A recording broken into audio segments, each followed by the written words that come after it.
interesting memoir, autobiography. Come out desperately. Is she here?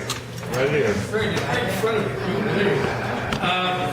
Anyway, Kathryn has a fascinating piece that she's been working on, and to me has really demonstrated classically the reason for a group like WIT, which is the fact that I think you told us today that that was the fourth time that you had read it to us.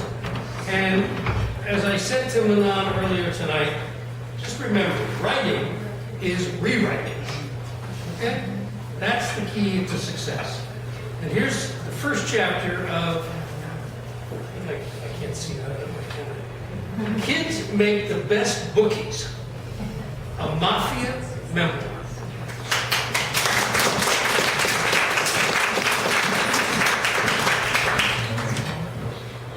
Thank you.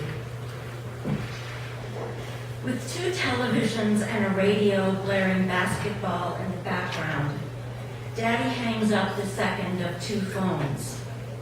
Who wants Sweet Williams? He turns to us and asks. White-haired and handsome, my father rubs his hands together, anticipating an ice cream adventure, chilling as this one might be on such a frigid February evening. 2 scoops on a sugar cone. How's that sound? He's been fielding calls from clients for the past hour, ever since we finished my sister Susan's 13th birthday dinner a while earlier. At nearly 16, I, for one, roll my eyes, lean over to Susan on the sectional beside me, and whisper, as if it isn't cold enough already. Yeah, now we'll enjoy a good brain freeze on top of it all, Susan adds. Come on, gang, Daddy urges my 2 younger sisters and me up off the couch, nudging us with his stocking feet.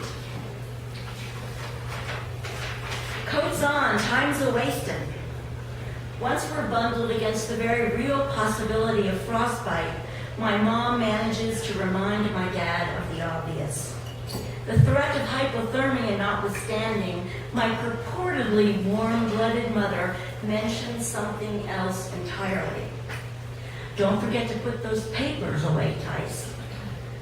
She's referring to the sheets on which he records in careful columns the bets his clients call in, who has placed how much on which games. We have a door whose top has been hollowed out and lined with tin, the same size needed to hold the folded papers. Oh, Judy, he dismisses my mother's suggestion and adds as he claps his hands to hurry us along, let's get this show on the road. With that, he snatches his keys from the landing table, sets his papers on the carpeted steps just inside the door, and we're on our way. Daddy in the lead, my mother and little brother bringing up the rear. Descending the steep steps from our house to the street below, a shiver in my navy pea coat, Steeler stocking cap, and scarf on top of that. Never enough. It seems Pittsburgh's a permafrost the winter of '78, biting with each breath. It's dark outside, except for a single streetlight that brightens our cement steps and shines on Daddy down below, my 2 sisters close behind him. Then, out of an otherwise quiet night, a brown sedan races up the road, its tires flattening yesterday's blizzard as it slides to a stop. 4 federal agents jump out, their black rubber boots crunch the clean snow, break its icy surface, a cracking glass. One man wearing a black hat slips on the icy street, nearly falling. His hat goes flying. Another grabs Daddy, shoving him against the wall that separates our stairs from the road below. As it becomes clear what's happening, my mother's siblings and I race back toward the house. This isn't the first raid we witnessed, and it won't be the last. But once inside the front door, my mom covers Daddy's papers with her purse and collapses on the carpeted steps. My brother, only 4, cries beside her as we girls rush in behind them, overcoated FBI agents on our heels. I can't make out exactly what the officer bellows at my mom, the wise guy barking at her futile effort to literally conceal evidence beneath a burgundy Gucci bag. I suppose the charge might be cover-up by pocketbook or some other crime of the coutoured handbag kind. Sometimes even love is less than legal.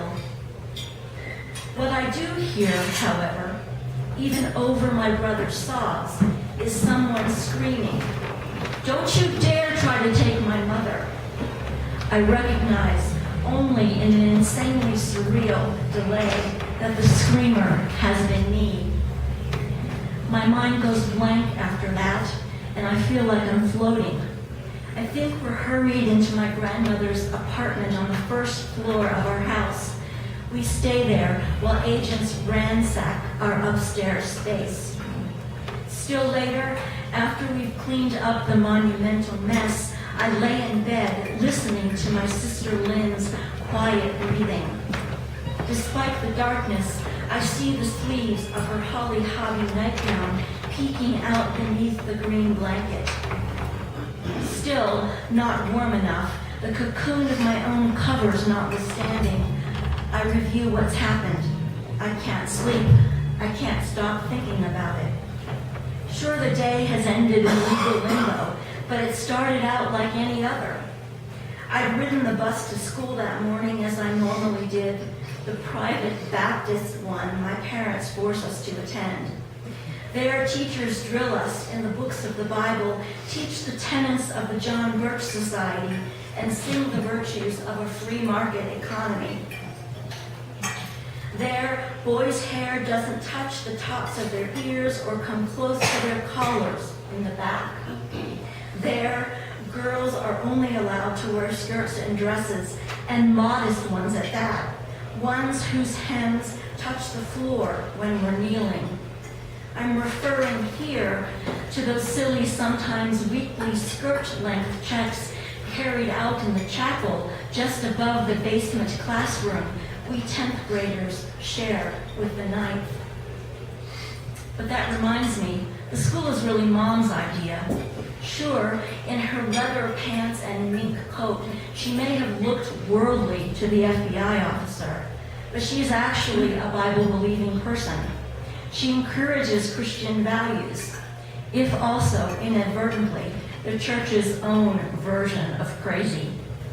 For example, she once warned me that women of God always wear bras, when I've been tempted to go without my own. Forget that our education, not to mention our underwear, is funded by mafia money. It all comes out in the wash. Then that gets me wondering as well, why I defended my mom so adamantly when it was my dad agents were obviously after. Despite the threat, Mommy wasn't arrested after all. Daddy was. But actually, both parents confuse my thinking about who's holy and who isn't. My father especially. He's been indicted by several grand juries. Still, he's the fun one, consistently kind, generous, witty, the sort of dad most kids would want.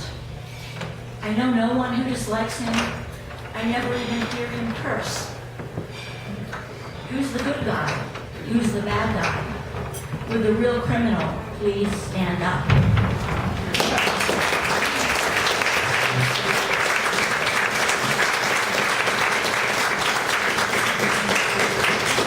It's a strange room we're working in on Thursday afternoon. And that's a piece that has come, what I would call lightly, from where we started out 3, 4, 5 years ago. I mean, it's now tight, it's compact, the story's got a focus to it.